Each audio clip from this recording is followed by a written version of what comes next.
While I don't necessarily take this to the bank, it is interesting that the President's budget released this week would provide $88 billion for contingency operations in fiscal year 2013, which is almost exclusively for Afghanistan and very limited amounts for other places.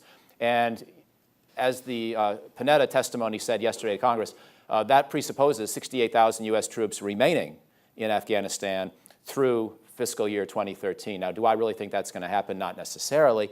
But it is interesting that the initial indicator is the administration has no immediate plans for a drawdown. I do believe they will announce at the May NATO summit something along the lines of a change in mission, where we try to emphasize the Afghan role more and try to suggest that we are moving into more of a support mode, although that needs to be understood in a qualified way. Maybe it means we're doing 40% of the fighting instead of 60%. It shouldn't be thought of as we're just providing classroom training.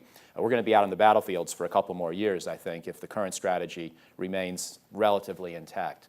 Having said all of that, we do have fewer forces, and we will have fewer forces than the commanders on the ground wanted. President Obama's June speech last year accelerated the drawdown, as you know. We'll be down to 68,000 U.S. troops by the end of September, and that does make it impossible to do in the East what we've done in the South. The density of forces in the East is about 1/4 of what it had become in Helmand and Kandahar provinces, and on top of that, the Pakistan angle, the Haqqani network in the eastern provincial areas of Afghanistan is more problematic than it turned out the Taliban insurgents were in Kandahar and Helmand in the last couple of years.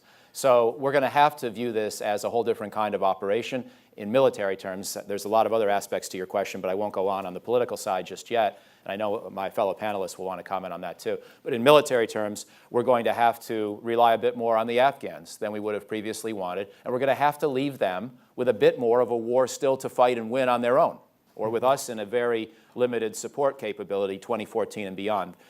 To summarize, I think our initial goal had been to really try to defeat the insurgency or dramatically weaken it throughout much of the country, if not all the country, before we really left. That's no longer a realistic goal. In the East, there are going to be pockets of insurgency that remain pretty strong even after 2013 and 2014. And we're going to have to hope the Afghan state is strong enough to contain that problem on its own, or with limited outside help.